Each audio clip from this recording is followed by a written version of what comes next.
You may have noticed that scientists like to classify things. We classify matter, we classify compounds into different kinds and devise different ways to name them. We classify reactions as well. And one way to classify reactions is based on the driving force that's involved. We mentioned the driving forces at the beginning of this chapter.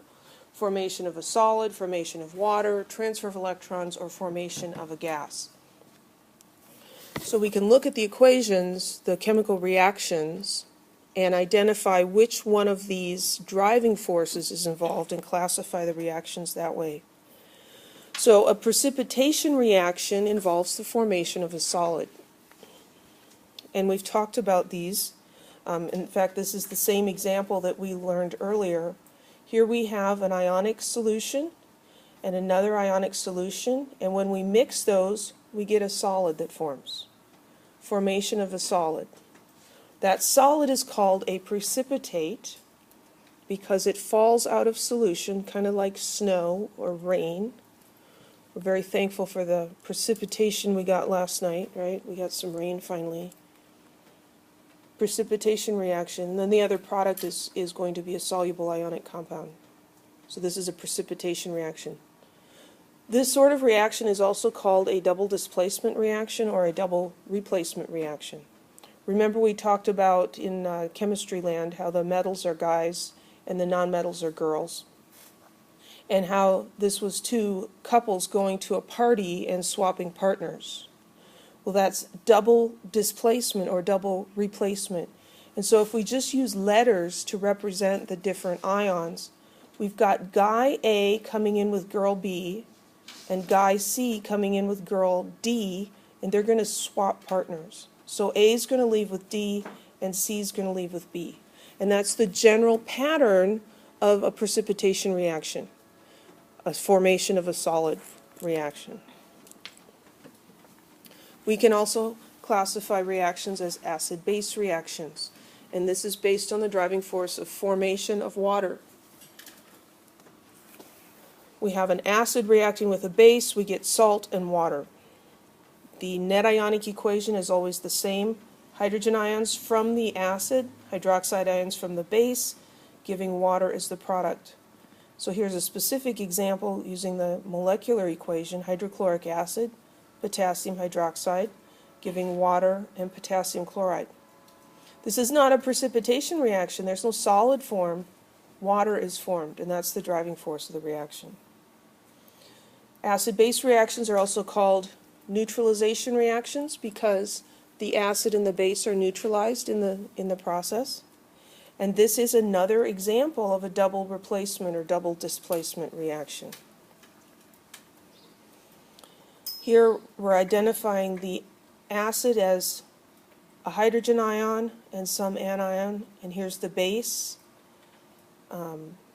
generally a metal ion like potassium and hydroxide, and these guys are going to switch partners. The hydrogen and the hydroxide are going to leave, and that's going to be HOH, but we usually write it as H2O. And then we've got the other two ions, this cation and that anion. So again, it's two couples coming to a party and swapping partners.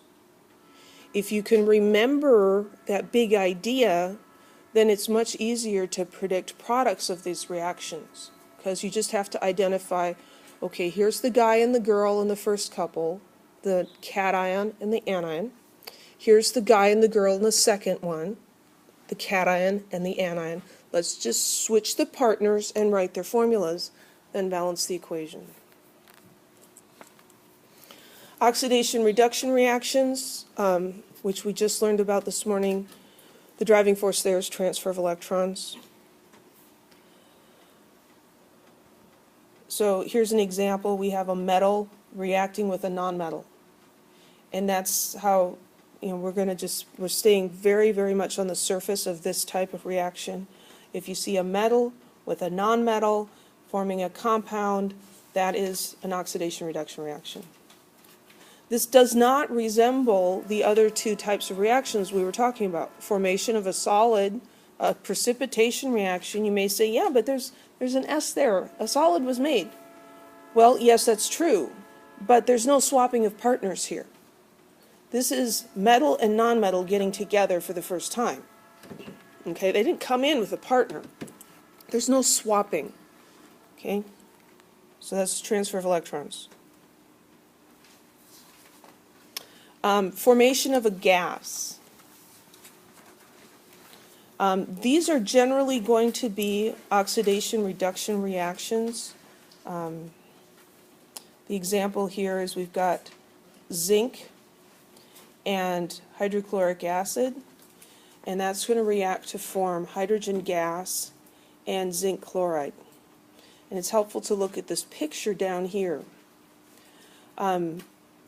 This is an oxidation-reduction reaction, which we see when we look at the different components here. We see that the zinc atom is leaving as a zinc ion. The only way it could do that is if it lost some electrons. If it loses electrons, those electrons have to go to someone. The hydrogen ions in this acid end up leaving as hydrogen atoms. Now they do not have a charge. That's where the electrons went. So it is an electron transfer reaction, but we're classifying it based on the driving force, and we see that a gas is formed, and so we would identify this as formation of a gas. Another way to think of this is a single replacement reaction. So this is a little bit like the double replacement, but here you have a guy coming to the party by himself, and here's the couple. And apparently this girl C found A to be more attractive than the date she came with, and so she left with him, and B has to go home alone. You could see that happening, right? A's a sharp guy. He's got a pointy head.